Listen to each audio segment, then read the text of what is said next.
Welcome. This is Craig Applegath, and this is the 21st Century Imperative podcast, the podcast series that explores the insights and approaches of scientists, designers, planners, engineers, business entrepreneurs, and other successful change makers who are finding effective ways to meet the three critical challenges posed by the 21st Century Imperative.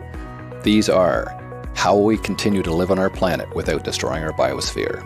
How will we repair and regenerate the environmental damage we have already caused?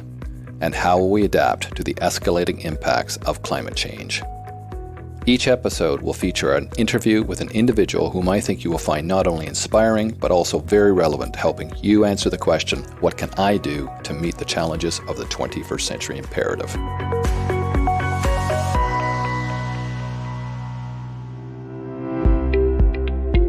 I've known Mike Williams for many years, and recently I've had the pleasure of collaborating with Mike on developing a low-carbon roadmap for assisting our higher education clients to set and meet low-carbon emission goals for their campuses. In addition to being one of the most highly regarded sustainability engineers in Canada, Mike is also a lot of fun to work with. He has lots of innovative ideas and is great at bridging the divide between the big concept and the nitty-gritty of implementation. Mike received his Bachelor's of Civil Engineering from the University of Western Ontario in 2004 before heading over to Europe to pursue a Master's of Science in Ecotechnology and Sustainable Development at the Mid-Sweden University. After completing his formal education in 2006, Mike worked as a project manager at Green Building Service Inc., founded and was a principal at Eco3, was a director at CDML, and then joined RWDI to lead their Toronto office as a principal responsible for sustainable engineering. In addition to his professional responsibilities, Mike is a board member of Sustainable Buildings Canada and has served as a committee member of the Canadian Green Building Council's Site and Water Committee. Given Mike's broad expertise and experience in the world of sustainable design and engineering, he's exactly the right person to talk to about the opportunities and challenges in meeting the 21st Century Imperative. I hope you enjoy our conversation today. Thanks so much for making time to do this podcast interview today, Mike. You are doing some very interesting work on the quantification of carbon and strategies for reducing greenhouse gas emissions. So I've been really looking forward to this conversation today. So why don't we start off by talking about how you actually came to be an engineer focused on sustainability? Sure. It's an interesting question. Why did you become what you are, right? I've pondered this question often before, and I never really felt like I had the right answer for it. And then listening to a podcast, Freakonomics. Right, and, of course. He had Michael Lewis on, and Michael Lewis was talking about his new book, The Undoing Project. And so then that forced me to read The Undoing Project, and that is a book about Amos Tversky and Danny Kahneman, who are the founders of behavioral economics. And you recommended it to me. It's an awesome read. It is a great book. Yeah. Amos Tversky, he was sort of the chauvinist of the group and really had held himself in very high regard. And he was asked, why did you become an economist? And he sort of scoffed back, well, I didn't choose to become an economist. Becoming an economist chose me. And I don't like the sort of arrogance with which he answered the question, but I think there's a lot of truth to it. I think what he went on to say is that the big decisions you make in life are made for you, and you don't get to make those decisions. And that's also not to say that you take it for granted, but I think the reason I became an engineer is primarily because my father was an engineer, and not only an engineer, but an awesome engineer. So I grew up seeing the way that people were studying, the way that the built environment worked, and really resonated with me. And that's what put me down the path of engineering. I think where you do start to have some influence over your life is the smaller decisions.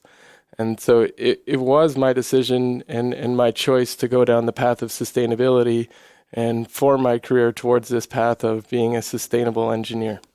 I can remember my first forays into sustainability happening in the 90s, just about the time that climate change was starting to emerge as a topic, not a really urgent topic, but sort of a out there topic. Was that about the time your engineering degree program was ongoing? Like, was it was in the air at the time, or was it something you had read about, or what was it that sort of, when did you say, oh, that's a really key set of issues to think about. Yeah, sure.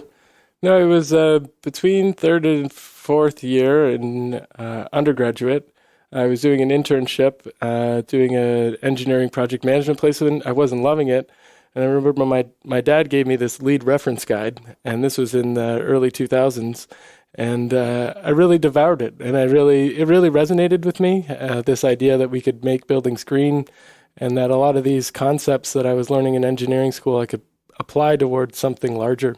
And really decided at that point I was going to start to steer my engineering career towards this idea of sustainability. At the time, I knew nothing of what that was going to mean, and it's taken me to a place that I would not have exactly charted the course to, but I think that's part of life. And now in Toronto and in Canada, you're known as one of the premier experts in carbon and tracking carbon and the relationship between sustainable buildings and carbon. Generalizing from your own experience, what do you think is the biggest obstacle to us coming to grips with the realities of climate change? And what do we need to do to get over that obstacle? I think it's a big tragedy of the commons issue. And my primary area of focus is on buildings. And to sort of start to quantify what I mean by the tragedy of the commons issue, you can start to look at data and sort of the magnitude of the problem that we're faced with. There's public buildings in Ontario have been having to report and disclose their carbon emissions on an annual basis for the last 5 years. So there's 17,000 buildings in that data set. And you can look at the total carbon that those buildings represent, and that's about 4 million tons of carbon a year from those 17,000 buildings.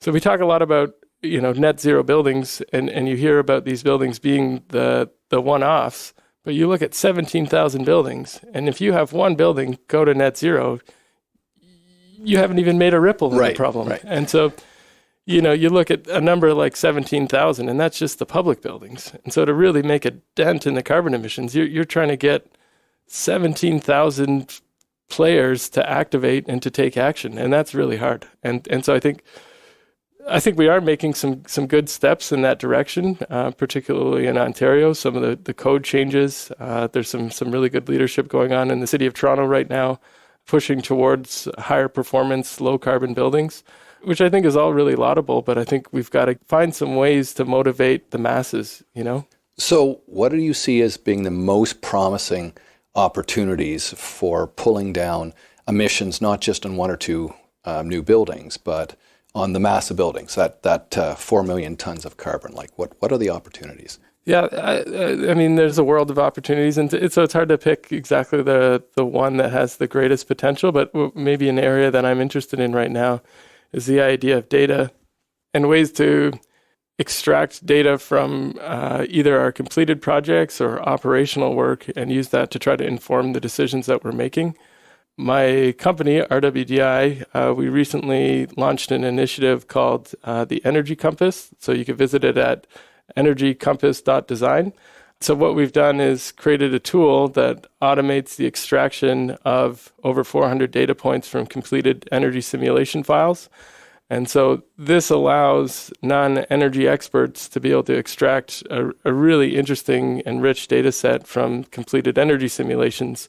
This is just sort of the tip of the iceberg, but I think we complete hundreds, thousands of studies every time we complete a design and construction project, but very rarely is it that really good data is extracted from those projects and organized in a way that we can start to glean intelligence and make better decisions and going provide forward. Feedback to more than just the individual or organization putting the data in. So you've got a benchmark against all the other data. Totally. Yeah. I was at the World Design Summit last year, and Ken Sanders, who's the CEO of Gensler, was speaking, and he was talking about how at Gensler, I think they're the largest architecture firm in the world. They have about 5,000 people.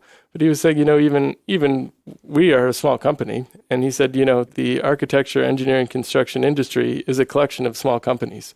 And it really resonated with me and made me think about even if I could harness all of RWDI's data, it's still a small fraction. And so somehow, I think part of the opportunity is figuring out how all of us small players find a way that we can work and collaborate together to try to solve the big problem. It's interesting you should say that. One of the other podcasts guest we had was Ryan Myers, and he does big data research and AI, and is very interested in natural capital and ecosystem services. And his comment was that climate change is a beast that will have to be killed by 1,000 cuts. So not one thing will solve the problem. So your idea or your method of tracking all of those small cuts is very much in that ethos. So what about climate adaptation? We've reached a point now where we're like 408 ppms of carbon dioxide in the atmosphere, somewhere there. I can remember when we were worried if it would get over 400. Now it's like 407. So there's going to be some impacts. We're starting to see the impacts. What kind of adaptation strategies should we be thinking about, and what's your role in that, for instance? Yeah, it's a problem, and it's going to become a big problem. We recently completed a study, and we looked at historic climate data from Toronto Pearson Airport, and we took that data and we calculated what's called the heating degree days. So if you have a lot of heating degree days, that means you're in a climate zone where you need to provide a lot of heat to keep spaces comfortable in buildings. So as heating degree days decrease, that means it's an indication that it's warming. Right.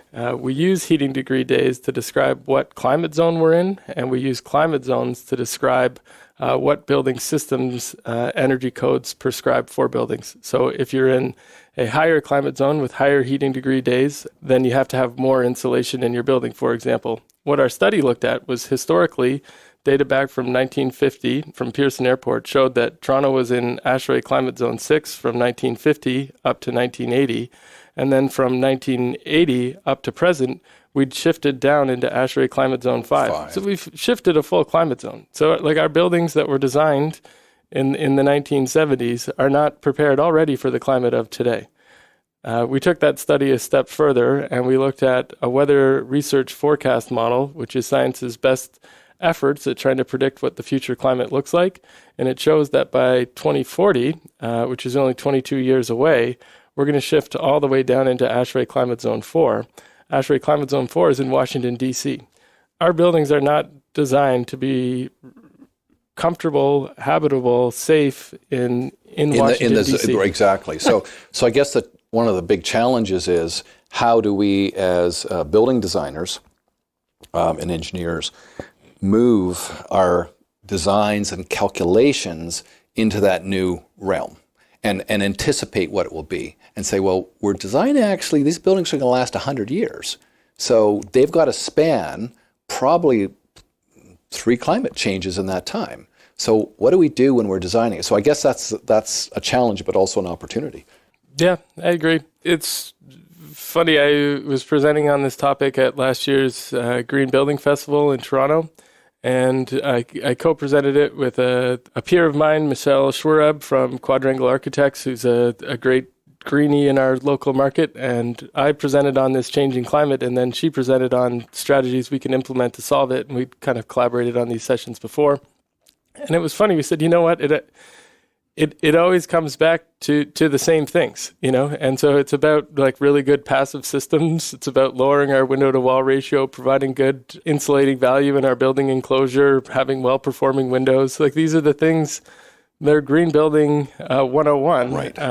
And I think resiliency and adaptation to the changing climate is just another reinforcement that these things are really important. But we just come back to the same things, you know? RWDI is not only known for carbon, but also for wind.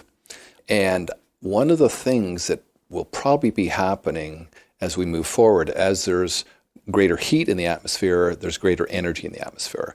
And with greater energy, it means the storms are going to be more violent potentially, and the wind speeds will be higher. So what about adaptation to those kind of phenomena? Is that something that you're looking at? Yeah, big time. We have a whole group at RWDI that focuses on weather and how the weather needs to be considered when we're creating structures. We recently were awarded a contract to support a rewrite of the National Building Code in Canada to take into account the changes in climate, both that have happened and that are predicted, primarily from a wind loading on buildings perspective. So there's very real work going on in that regard. And I think thinking about how what we can do in that regard excites me. And I see that as an opportunity. And I'll tie back to my interest in data and numbers. One idea that I've been scheming around and bouncing off a bunch of people. So if anybody who tunes into this is interested in talking, please reach out. And we'll put a contact for you on the blog, the That's web perfect. blog. What I would like to see, and I think what we could do with data and looking at climate change and understanding where we need to adapt and where we have potential resiliency challenges, if we looked at climate data and then we looked for statistical exceedance beyond the design parameters that were established when the buildings were created, we could see when we can anticipate that a changing climate variable is going to potentially put stress on a built asset. So, for example, we design buildings in Ontario to be able to handle temperatures down to negative 20 degrees and up to positive 30 degrees. So when the temperature exceeds those thresholds, the buildings are put under a great amount of stress. And that stress expands out to the larger grid that supports those buildings. So, for example, this February, we had a 3-day snap where it was heading down towards minus 30 for 3 days straight. And sort of no surprise, we had a large portion of Toronto, the power went down.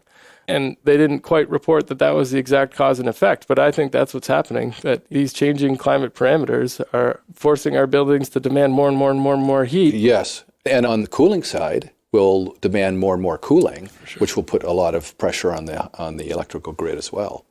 Where do cities fit into this equation? Because I'm an architect, an urban designer, you're a mechanical engineer, and we tend to have our projects that are buildings or campuses of buildings.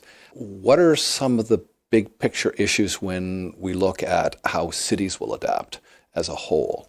And how can they actually be part of the solution? For example, it's very clear that density is correlated with lower carbon footprints. Because we're tighter together, you're using less power per capita. So like Toronto downtown is, I think, 3.6 tons per capita per year, whereas out in the suburbs, it's around 13 or 14. So what other things should we be thinking about when we're thinking about cities? Yeah, it's a good question. And I think cities present a huge opportunity in that more and more people are interested in urbanizing. I run a Toronto office for RWDI, and it's a real talent attraction feature for us that the next generation wants to work where they live. They want to be able to bike to work. They want to be able to walk to work.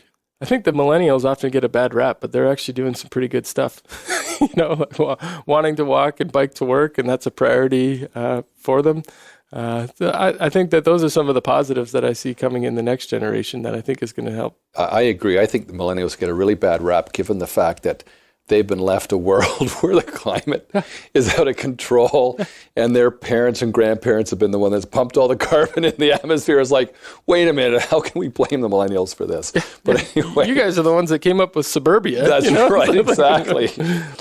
Resilience and adaptation obviously aren't enough. What about opportunities for environmental regeneration? I mean, regenerative design is a big topic in our industry, certainly. How will cities repair the environmental damage that has already been caused by climate change? Cities and the regions they're part of. Any thoughts on that? Mm-hmm. I mean, at some point, we're going to have to start there. I think as much as I would like to see the negative effects begin to turn around tomorrow, I think the reality is we're going to keep spewing, it's almost incredible amounts of carbon emissions into the air for the next at least 20 years. And so I think we will have gone past the tipping point, and then we're going to have to somehow start clawing back. What to do about that? Well, we can quite accurately calculate what the environmental impact is of our developments. So we can look at quite holistically what the carbon footprint is of a development from an operational carbon perspective, from an embodied carbon perspective of the materials that we're using to build a project. So why don't we mandate that you have to build a forest of equal footprint to your development? Right. And so boost natural capital at the same time you're you're changing your building methodology. Sure. Yeah. And like I honestly don't think the costs would be astronomical. Like we've got all sorts of space to plant trees in Canada and the world, but we don't seem to. Yeah, certainly trees, in my way of looking at things, are a very, very powerful tool. They do so much. Yeah. They anchor forest ecologies. They suck in carbon. Yeah. They're great to be around.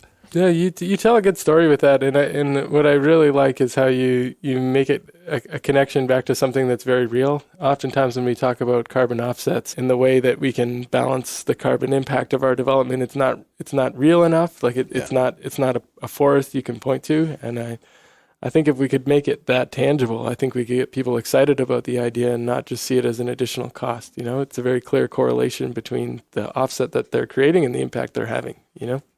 What about some of the other challenges we face? One of the challenges that I worry most about is the huge challenge of climate refugees. The United Nations is now forecasting that there will be somewhere in the order of 250 million climate refugees by 2050 at the current rate of climate change. Obviously, this is one of the most critical challenges the world faces in the future. What do you think is the role of cities in addressing this challenge, or what do we have to do? What is our responsibility? Mm-hmm. I mean, that's not your expertise, but we're all faced with it, right? No, it's a huge... I think you're right. I think it will become a problem. Have you read the book American War? No, it's on my list of books to read. It's very good. So he basically takes that concept to the extreme, and the next civil war breaks out in America as a result of climate change really going to another level. Florida is completely gone. They have an embargo on fossil fuels, and that creates a strife between the North and the South, and hundreds of millions of people die, and it's not a happy picture. And if anything, it really paints to where we have to make sure we don't go, And so do I feel like we can, is there another option other than the American war? And I think there is.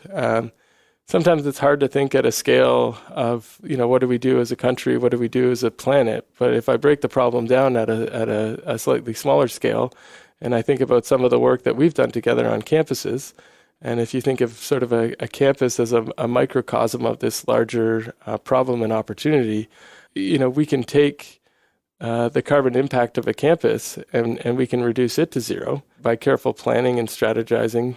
We can bring new buildings online at those campuses at net zero carbon.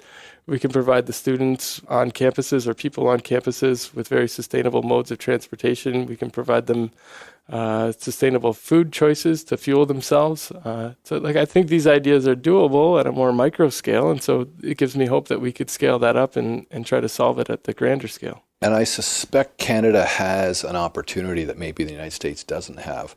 Doug Saunders, in his recent book, Maximum Canada, looks at the demographic reality that we're underpopulated, that really a sustainable population in Canada from an economic point of view is around 100 million. We're at 36 million now, I think. So there are various ways to make that up, but it strikes me that this would be a great landing spot for refugees. Now, whether you can get over the cultural hurdle of existing Canadians being worried about culture being changed, I mean, it gets sensitive, but I suspect if we work together, we can somehow deal with it. But it's certainly something that Canada may have to offer. Let's hope. If I had to guess, I think that we will feel the impacts of climate change, and we already are, but not to the degree that other countries and other regions of the world are going to feel it. And so I think that we will. We have a moral responsibility as well. Yeah, I agree with that. But I think it will be a place that is relatively safe for people to come to, We were doing a master plan project located fairly near the city of Toronto, and one of the questions was, well, what's going to attract potentially a world's leading organization to this site? And one of my thoughts was, I think that there is like an inherent climate resiliency to Southern Ontario. We don't have quite the extreme weather events that other places of the world do, and so already I think that there is some inherent built-in climate resiliency to Southern Ontario. And especially if you get up in a plane. We're living in Toronto, and every day we see glass and steel around us. But just fly 5 minutes out of Toronto, and you're in forest. Yeah. And so most of Canada is a big, huge forest ecology of various types of forest ecologies. But it strikes me that right now we've got a demographic winding down of the age group that goes into colleges and universities. And a lot of our clients in the higher education sector are really worried about the demographic bust right now. It seems that, well, and PwC has just said to the Ontario government, you should be closing down some of the community colleges. Well, aren't community colleges a perfect landing spot? You've got residences, you've got education, you've got the ability to teach English and sort of sequester people away while they sort of transition into the climate and into the culture. Mm-hmm. So it strikes me that there's a number of things that are really set up right now, at least in certain parts of Canada, for that to be a very reasonable opportunity, an option. Mm-hmm. That's a good idea. What's missing from the discussion of climate change? We're talking to many people that share our thoughts about the problems, potential solutions, but are there any other questions or better questions we should be asking ourselves that we aren't currently asking, do you think? Sure. I think when I think about climate change, and maybe I broaden it slightly, and I think about the idea of sustainable development. You know, we always talk about it's this idea of optimizing development for economic concerns, for environmental concerns, and then for social equity concerns. And there's all sorts of different analogies. That's the three-legged stool, you know, whatever, right, however you want to refer to it. And we do quite a good job of optimizing economic concerns of development. I don't know that we necessarily do a good job of managing the environmental impacts of a development, but at least we have the conversations and we think about it, and there's rules and regulations in place. But the conversations we have around the social equity of the decisions that we're making and the developments that we're putting forward, I think those conversations and thoughts are pretty at a state of immaturity at this point. And I think we need to think in more tangible and real ways how we create developments that are socially equitable. And do you have any thoughts about how we can bring that into the conversation? Because I agree 100%, because we do talk about the economic rationale of reducing energy cost is good for the economic argument for whatever project we're working on, as well as the carbon and environmental argument. But the social equity piece usually is tangential. So what do you think? How do we introduce it into the conversation? I think one way is to bring different people to the table. You know, don't just have engineers and architects and planners sitting around a room figuring out. Yeah, because when you're a hammer, everything looks like a nail, right? Yeah, exactly. My wife's a social worker, and so she plays very much in the space of social equity, like that. You know, that's what she does. And so when I work with organizations like CANMET in Toronto, or the Sick Kids organization, or some of the Regent Park revitalization, you know, she's really pressing me, how is that really going to create opportunities? How is that going to create inclusive opportunities for the communities within which these projects reside? And it's interesting to be challenged that way, because I'm an engineer and I can calculate the carbon footprint of this, that, and the other thing. But, you know, to think about inclusivity and being respectful to gender and all of these things, I think is all areas that we need to work on. And often when we are trying to understand and incorporate different perspectives into our understanding of how to move forward on a particular project or opportunity or challenge, everyone doesn't agree. There are often distinct and diametrically differing perspectives. So how do we find common ground with those who might have different perspectives from our own? Mm-hmm. What's been your experience of wrestling with that problem? I feel like it's contrary to the conversation we just wrapped up, but I do have to go back to my roots as an engineer, and I find it's really building arguments upon fundamental truths. And so when I make my argument, as I did earlier in our conversation here about taking historic data from the airport and then looking at how, based on historic data, the climate has changed in Toronto. And it's changed significantly. It's moved through measurably. I mean,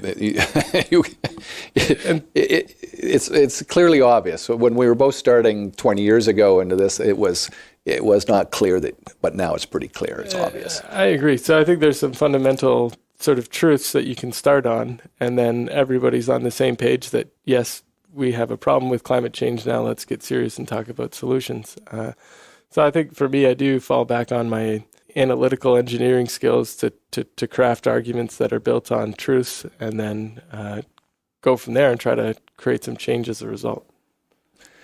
One of the questions I'm asking all of my guests is one about their thoughts, and I'm asking you and your thoughts on whether or not we're going to be able to get our act together as a species to really deal with these challenges. Earlier on in our conversation, you talked about the significance and severity of the challenges we face. And what gives you hope for the future? What keeps you going when things look really dark? I think inherently, maybe thankfully, I'm an optimist, and I think that maybe thinking bigger picture, some of the things that are changing that I think are for the better. I do look at the millennials and the I think Gen Z is what we're calling the folks after them, and I look at some of their approaches to inclusivity and riding the streetcar the other day, and there was 4 kids from clearly different backgrounds. They didn't even speak the same language, and they were laughing and having a jovial time, and I think that there is some real hope in the way that future generations are looking at things. I think that they do care more deeply about some of the big problems that we have, and so I think we will see some change happen as a result. I think tangential to enjoying engineering and engineering science and buildings, I also really like technology, and I think technology, while it can spiral quickly out of control, it also presents tremendous opportunity. And so you look at things like working with and leveraging data sets. We've recently seen Facebook make an absolute mockery of that and their abuse of data that they had access to, which I think is a real shame. But I do think technology and things like data provide tremendous opportunity. We just have to be smart about how we harness it, and that we don't let some of the failures of missteps by organizations such as Facebook to deter us from continuing to try to figure out how we leverage these technologies and new opportunities to make the kind of changes that we need to. What about advice that you might offer listeners? What can they do to be part of making a difference and meeting the challenges of the 21st century imperative? I think I would say keep, if you're younger, look and find something you're passionate about, and then the change starts to create itself. I'm lucky that I stumbled across this idea of sustainability, and I think in part as a result of my upbringing, this interest in buildings and these things married together, and now I've got a career where I'm doing something I'm passionate about, and almost as a co-benefit, it has the potential to have really big positive impact on the planet, and that's great. But I think it's really my passion for the subject matter that drives me forward to try to make change, and so I think it's about really trying to find that passion. And what about any key books that you typically recommend or gift to people that might inspire them? Sure. In addition to being an engineer, I'm also an entrepreneur. I've started a couple different companies. And oh, really?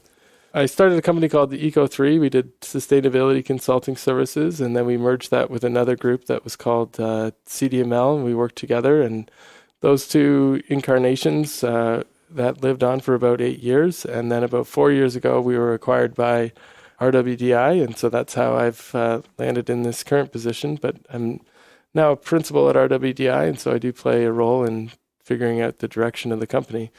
But in all that, I think one of my favorite business books is Good to Great by Jim Collins. And even if you're not a business-minded entrepreneur type person, there's a lot of really good leadership lessons in that book. And I like his approach to the research. He had some theories and then really tested them out on some case study examples.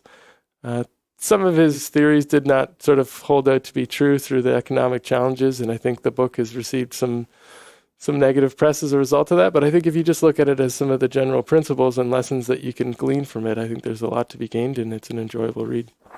And changing gears a little bit, at the end of these interviews, I like to ask my guests a couple of hypothetical questions. Sure. So, first question, if you had the power to implement one change or one innovation or one policy in cities around the world that would have the effect of significantly reducing CO2 emissions or helping us adapt to the impacts of climate change or helping us repair the environmental damage we've already caused, what would it be and why? One change. Certainly not an easy question. But it's a fun question. Oh, it is a fun question. I go back to what's kind of turning into a theme in this conversation, my interest in this idea of data and how we can leverage information. And I think if there could be almost the Geneva Convention on information sharing, that you could really describe and enable people to share information that may be deemed confidential, but I think if we could get access. Every time you make a planning submission to a city, you're submitting thousands of documents. And you're leading the charge in this right now, by the way. Thank you very much. Yeah.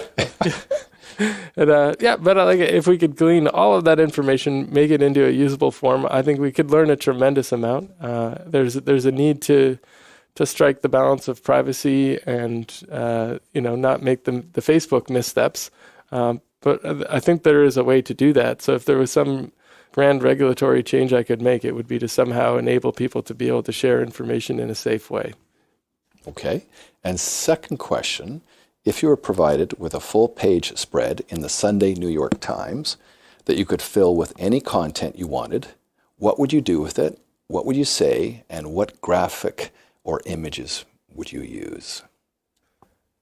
So I'd keep it super simple. I'm an engineer, not a graphic designer. I'd want to do it myself because I take pride in that. And also, sometimes you need a little self-promotion. So I would go with just energy compass .design. Very simple, probably like a open sans text, just right in the middle center of the page. And yeah, that would be it. So you should explain what Energy Compass is. Sure. Yeah. So this is this big data initiative that we've started. Hopefully you go and you visit the website. What you can do is upload completed energy simulation files to this online portal. What it does is it automatically extracts over 400 data points from completed energy simulation files, and then it shares a certain amount of that data and information to the entire Energy Compass .design community, and then some of it's kept private and confidential to just your firm. So it's a way that you can start to benchmark performance of completed projects in a very big data way, which really excites me. And we're trying to find this ways to start to share information, not even just within your own firm, but across the whole architecture, engineering, construction sector, which is a big goal, and I'm hopeful we can pull it off. And at very least, I think we're going to learn a lot as we try. I really should ask the second question first, because your first question is to really propagate that around the world in a way that we could share and benchmark all the buildings and projects around the world. So a closing question to wrap up the interview, and thanks very much for your time again. Is there anything that you would like to say or ask of our listeners? Say to or ask of our listeners? I think if anything we've spoken about here resonates, then not be afraid to get in touch. And the opportunities that have come across in life are about the connections that you meet, And someone once told me you got to build a really big spider web, and then that's when you start to catch some flies. And that spider web is all the connections that you meet through life. And so if something I've said here resonates with one of your listeners, and by all means reach out. I think all the contact details are going to be on the website. So yeah, I'd love if one of the outcomes from this could be some connections and some path forwards on some of these ideas. With such a generous offer, I definitely think you're going to be hearing from our listeners. Thanks again for making time for this interview, Mike. I think that given the interesting things you're doing with your various carbon big data projects, we are definitely going to have to get you back for a second interview in the not too distant future. Thanks again for your time. Perfect. Yeah, thank you, Craig. Cheers.